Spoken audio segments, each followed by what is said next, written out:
राष्ट्रीय मानवाधिकार आयोग के स्थापना दिवस पर प्रधानमंत्री ने कहा, आजादी के लिए हमारा आंदोलन और इतिहास मानवाधिकारों के लिए प्रेरणा का स्रोत।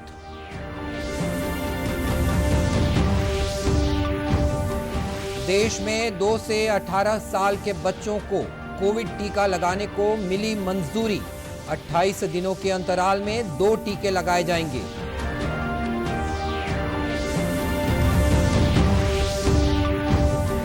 छत्तीसगढ़ उच्च न्यायालय के नवनियुक्त मुख्य न्यायाधीश अरूप कुमार गोस्वामी को राज्यपाल ने दिलाई पद और गोपनीयता की शपथ।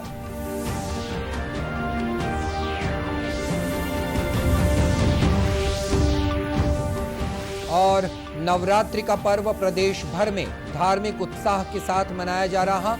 देवी मंदिरों और पंडालों में कोविड नियमों का पालन कर दर्शन कर रहे हैं श्रद्धालु।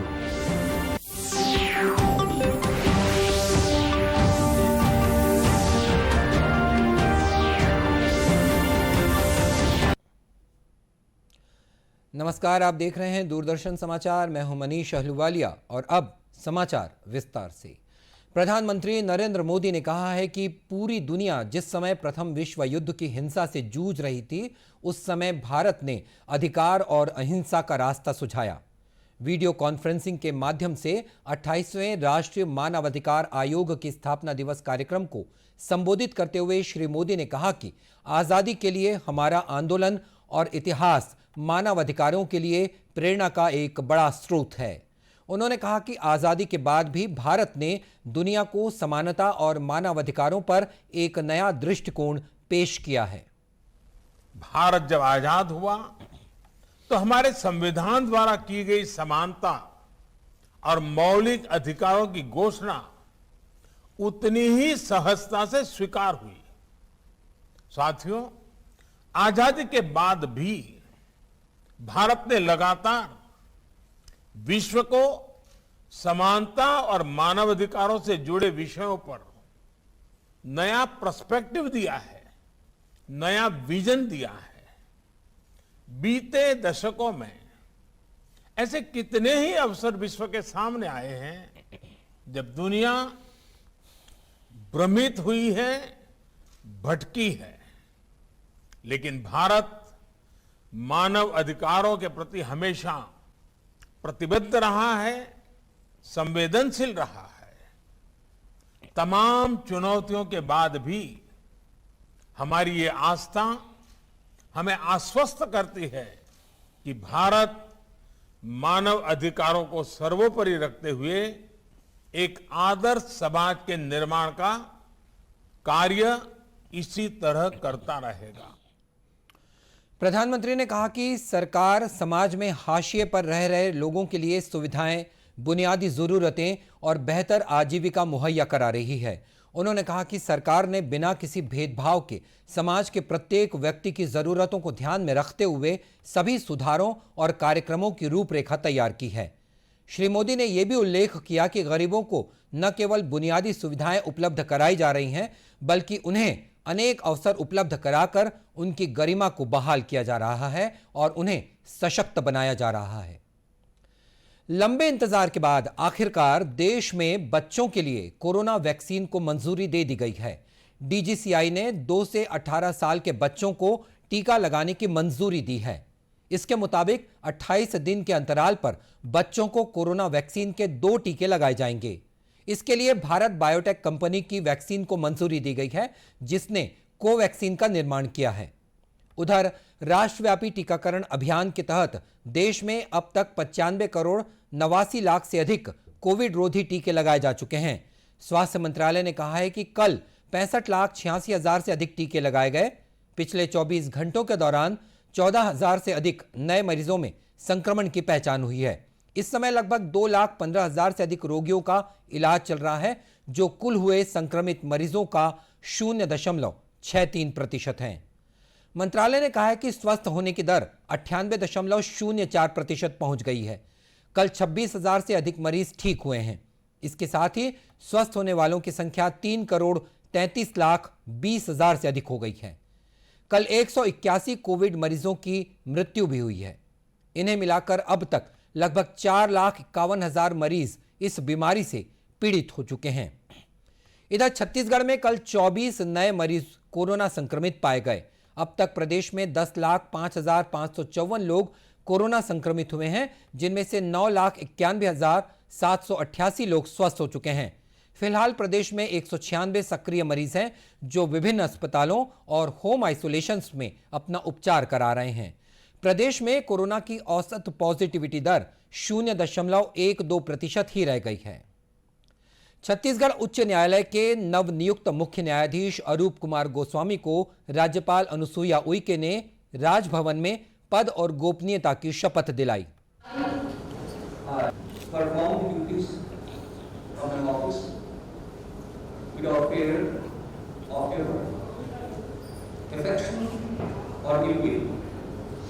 And that I will uphold the Constitution and the laws. Shri Goswami इससे पहले आंध्र प्रदेश उच्च न्यायालय के मुख्य न्यायाधीश रह चुके हैं। जस्टिस प्रशांत मिश्रा के स्थान पर उन्हें छत्तीसगढ़ उच्च न्यायालय का मुख्य न्यायाधीश बनाया गया है। नवरात्रि का पर्व प्रदेश भर में धार्मिक उत्साह के साथ मनाया जा रहा है। देवी मंदिरों और पंडालों में बड़ी संख्या में श्रद्धालु पहुंच रहे हैं। प्रदेश के मुख्यमंत्री भूपेश बघेल भी इस मौके पर डोंगरगढ़ स्थित शक्तिपीठ पहुंचे और मां बमलेश्वरी की विधि विधान से पूजा अर्चना कर प्रदेश सहित देश की जनता की सुख समृद्धि और खुशहाली और कोरोना संक्रमण से मुक्ति के लिए प्रार्थना की। कोरोना काल के कारण से कुछ बाधित हुआ, श्रद्धालुओं को भी परेशानी हुई, लेकिन फिर से ये प्रारंभ हुआ है और माता रानी की कृपा से सब कुछ ठीक हो रहा है। अब कोरोना भी अब समाप्ति की ओर है। तीसरी लहर न आए, यही माता से प्रार्थना, और छत्तीसगढ़ में सुख शांति समृद्धि हो, ये माता से। इधर नवरात्रि के अवसर पर पूर्व मुख्यमंत्री डॉक्टर रमन सिंह भी कल भिलाई के खुर्सीपार स्थित दुर्गा पंडाल पहुंचे और मां दुर्गा की पूजा अर्चना कर प्रदेश के लोगों की समृद्धि और खुशहाली की कामना की। देश में माँ दुर्गा की आराधना लोग कर रहे हैं, भक्ति का भाव है, और निश्चित रूप से यहाँ मैं उपस्थित हुआ हूँ, बहुत अच्छे से पूजा अर्चना किया। नवरात्रि के अवसर पर भिलाई में ही प्रजापिता ब्रह्म कुमारी द्वारा चैतन्य देवियों की झांकियां प्रदर्शित की गई है, जिसे देखने बड़ी संख्या में लोग पहुंच रहे हैं। इस झांकी में मां दुर्गा के अलग अलग रूपों को प्रदर्शित किया गया है। इन झांकियों के माध्यम से लोगों को बुराइयों से बचने का संदेश दिया जा रहा है। 75 दिनों तक चलने वाले बस्तर दशहरे की शुरुआत पाट यात्रा की रस्म के साथ शुरू हो चुकी है। बस्तर दशहरे की अपनी विशिष्ट पहचान है। ये असत्य पर सत्य की विजय का प्रतीक तो है ही, साथ ही मां दंतेश्वरी के प्रति श्रद्धा भक्ति की सामूहिक अभिव्यक्ति का पर्व है। बस्तर दशहरे की शुरुआत सन 1408 ईस्वी के बाद राजा पुरुषोत्तम देव ने की थी। बस्तर दशहरे में इन दिनों फूल रथ की परिक्रमा का चरण चल रहा है। इस दौरान प्रतिदिन रथ की परिक्रमा की जा रही है। ग्रामीण क्षेत्रों से आए हुए हजारों ग्रामीणों ने इस फूल रथ को खींचा। शक्ति परंपरा का ये ऐतिहासिक पर्व बस्तर दशहरा अपनी शान और विलक्षणता के लिए न केवल भारत में प्रसिद्ध है, वरन विदेशी भी इसे देखने के लिए दूर दूर से आते हैं। बस्तर दशहरे के बारे में जिला कलेक्टर रजत बंसल ने कहा कि इस दौरान बस्तर दशहरे में यहाँ की समृद्ध संस्कृति की झलक देखने को मिल रही है।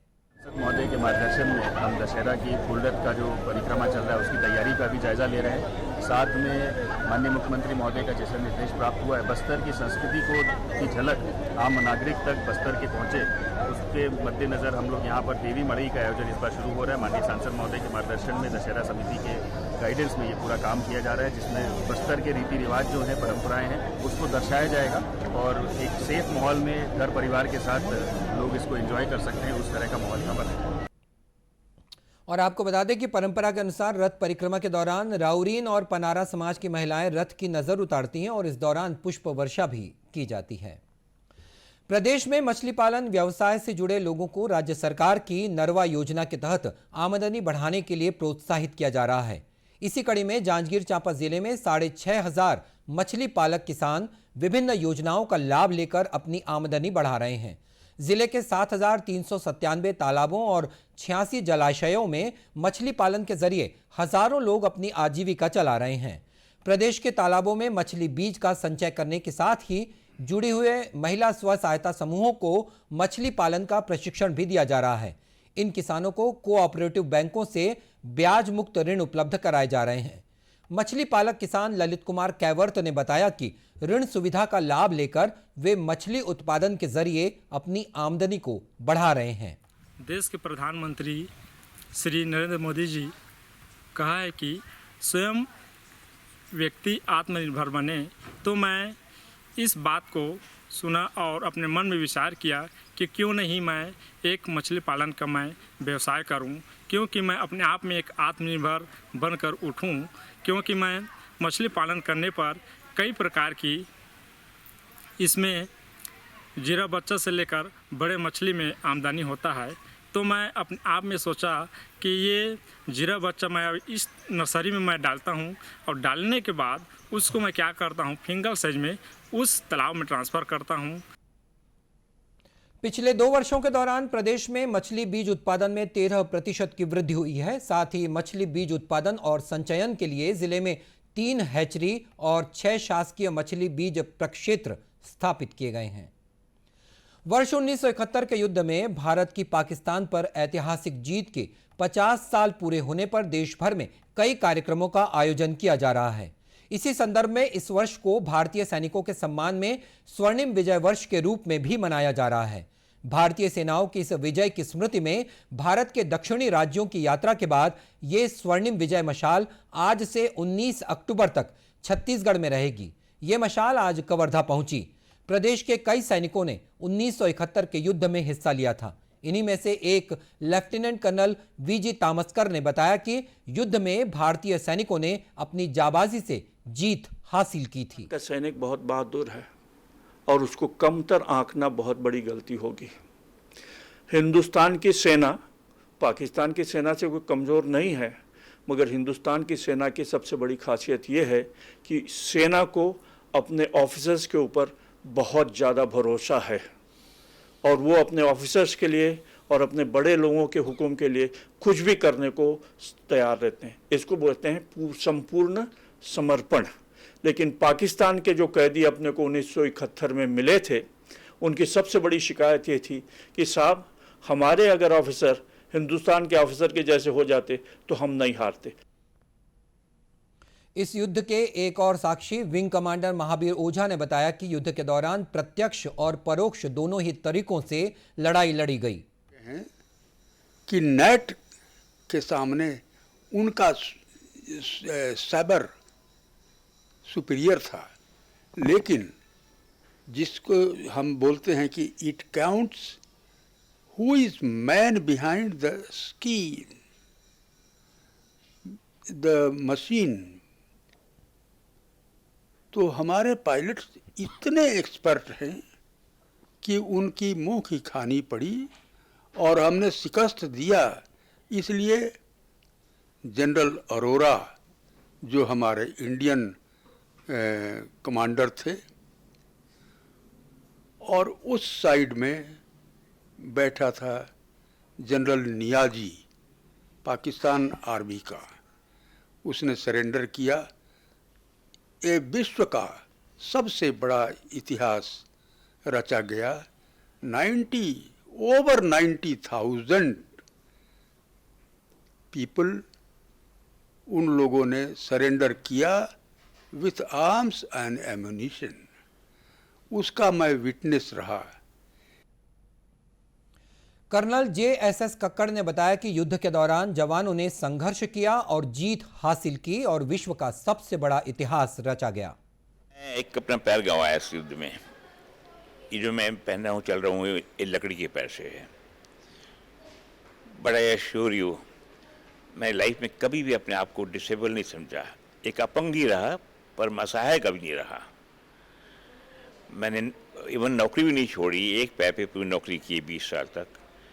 लेफ्टिनेंट कर्नल का रैंक हासिल किया, सो कई वो एबल बॉडी को सुपरसीड करके। सो इससे मुझे कोई भी इतनिक भी दुख नहीं हुआ, बल्कि इस बात को मैं फ़ख्र महसूस करता हूँ कि मैंने अपनी कंट्री के लिए अपनी फ्लैग दी है और कोई मुझे प्रॉब्लम नहीं हुई है। आज भी मैं नॉर्मल जीवन जीता हूँ, खेती करता हूँ, स्कूटर चलाता हूँ, कार चलाता हूँ, मॉर्निंग वॉक करता हूँ, क्योंकि एक मनुष्य कभी शरीर से कमज़ोर नहीं होता, मन से कमज़ोर होता है। गौरतलब है कि भारत की जीत और सशस्त्र बलों द्वारा किए गए बलिदानों के संदेश को फैलाने के लिए विजय मशाल को देश की चारों दिशाओं में भेजा गया है। और इसी के साथ ये समाचार बुलेटिन समाप्त हुआ। नमस्कार।